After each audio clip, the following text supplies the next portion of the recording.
What if an Italian exotic supercar faced off against a German precision machine? What if twin-turbo engineering went head-to-head with naturally aspirated brilliance? What if Matt Watson showed up with a stopwatch, a microphone, and a mischievous grin? Well, we don't have to wonder anymore. The stage was set. Maserati's MC20 lined up against Porsche's 911 GT3 RS in a drag race. Both cost as much as a mortgage on a decent London flat. Both claim mind-bending acceleration, and both are poster cars for grown-ups who never outgrew Hot Wheels. This was not just about speed, it was about pride, about engineering philosophies colliding, and about whose car could handle the most banter while waiting for the lights to go green. With sunshine overhead, cameras rolling, and tires warming up, the battle between Italy and Germany was about to begin. Maserati MC20. The Maserati MC20 is not just another sports car, it is Maserati's attempt at resurrection, a statement that the brand can still create a supercar worthy of competing against the best in the business. Sitting in the middle of its carbon fiber tub is a 3.0-liter twin-turbocharged V6 engine, the heart of the beast that pumps out 630 horsepower and 730 newton-meters of torque.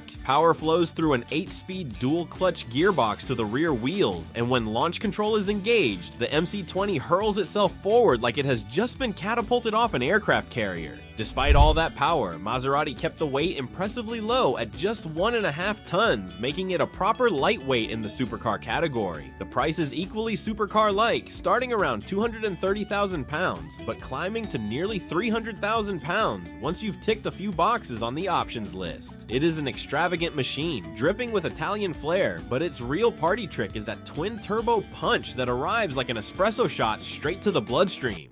Porsche 911 GT3 RS. Facing off against the Maserati was Porsche's 911 GT3 RS, a car that speaks a completely different language of performance. While Maserati opted for turbocharging, Porsche has stubbornly, almost romantically stuck with natural aspiration. At its core is a 4.0-liter flat-six engine that revs to the heavens and delivers 520 horsepower along with 465 newton-meters of torque. Numbers on paper may seem less intimidating than the Maserati's, but the Porsche brings its weapons in other areas. Lightweight agility, telepathic handling, and braking power that could probably halt a freight train. The GT3 RS is a car born on the racetrack, designed not for comfort but for lap times and adrenaline. It may not have the brute force of the Maserati, but it makes up for it with precision engineering and a soundtrack that has enthusiasts swearing loyalty for life. The howl of a naturally aspirated Porsche at full throttle is something that can make even the most cynical car fan misty-eyed. And if you want proof that emotion can beat statistics, just listen to one at 9,000 RPM. The pre-race banter. Before any rubber met the road, the drivers and host engaged in some classic pre-race chatter. Matt Watson teased Tommy, the Porsche's owner, for not knowing his car's stats by heart. Tommy admitted he hadn't brushed up on the numbers, while Matt gleefully rattled them off with a grin. Already it was clear that this showdown was not just about stopwatch results, but also about pride, humor, and good old-fashioned rivalry. Then came the sound check. Windows down, throttles wide open. The Maserati's turbos provided a chorus of whooshes and whistles, while the Porsche screamed with naturally aspirated fury. There was no denying the visceral appeal of the Porsche's exhaust notes. If this race were judged by sound alone, the GT3 RS would have walked away with the trophy before the lights even turned green. The quarter-mile showdown. When the cars finally lined up for the standing quarter mile, anticipation was high. Launch control primed, engines snarling, and drivers focused, the race began. On the first run, the Maserati launched hard while the Porsche bogged down off the line. Despite regaining some ground later in the run, the Porsche simply could not close the gap, and the Maserati stormed across the finish line first. On the second run, both cars launched cleanly together, but while the Porsche seemed competitive in the opening seconds, the Maserati's turbos spooled up with brutal force, slingshotting the Italian past the German machine with an air of inevitability. Once again, the MC20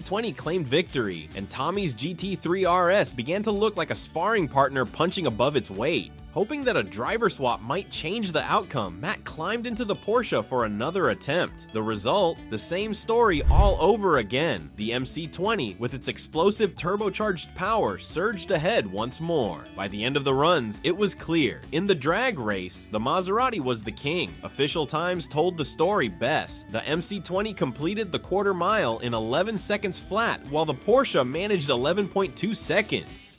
Close, yes, but in drag racing, even a tenth of a second feels like an eternity. The rolling race tests. Straight line launches are only part of the story though. What about when you're already on the move? That's where the rolling races came into play. At 50 miles per hour, both cars were set to automatic mode. The Porsche had the advantage initially, its PDK gearbox kicking down instantly and giving it a head start. For a fleeting moment, the German looked like it might redeem itself. But fleeting was the word, because once the Maserati's turbos came alive, the Italian surged ahead mercilessly, leaving the Porsche dwindling in the rearview mirror. A second rolling race was attempted, this time from 40 miles per hour in second gear. If the first run had given Porsche fans a sliver of hope, this one crushed it. The Maserati destroyed the Porsche even more convincingly, surging ahead like it was shot out of a cannon. While the Porsche driver held on and perhaps prayed for a miracle, the Maserati simply demonstrated that its power advantage was too overwhelming in any rolling start situation. At the braking test redemption. But if you thought this was going to be a total whitewash, think again, because when it came time for the braking test, the Porsche finally got its revenge. From 100 miles per hour, both cars slammed on their brakes, and this time the GT3 RS proved why it is considered the benchmark for braking performance. The Porsche pulled up shorter, straighter, and with the kind of confidence that makes you thankful for German engineering. The Maserati may have dominated in terms of straight-line acceleration, but its brakes simply could not match the Porsche's precision. It was a reminder that performance is not just about how fast you can go, but also about how quickly you can stop. In this department, Porsche reminded everyone why its RS models are so beloved by track enthusiasts and everyday thrill seekers alike. The verdict: the Maserati MC20 takes the crown on paper, dominating drag and rolling races with its brutal turbocharged acceleration. The Porsche 911 GT3 RS, however, redeems itself with superior braking and a glorious, naturally aspirated soundtrack that stirs the soul. The Maserati is for those craving fireworks at every throttle input, fast, flamboyant, and devastatingly effective. The Porsche is for purists who value control, emotion, and the raw symphony of an engine that needs no turbos. In the end, the Maserati is the drag strip champion, but the Porsche is the car you'd choose to live with, a driver's true soulmate. And there you have it. If you enjoyed this battle as much as we did, don't forget to smash that like and hit that subscribe button. We've got plenty more matchups on the way, more noise, more speed, and maybe even more questionable tire smoke decisions. So stick around because you won't want to miss what's coming next.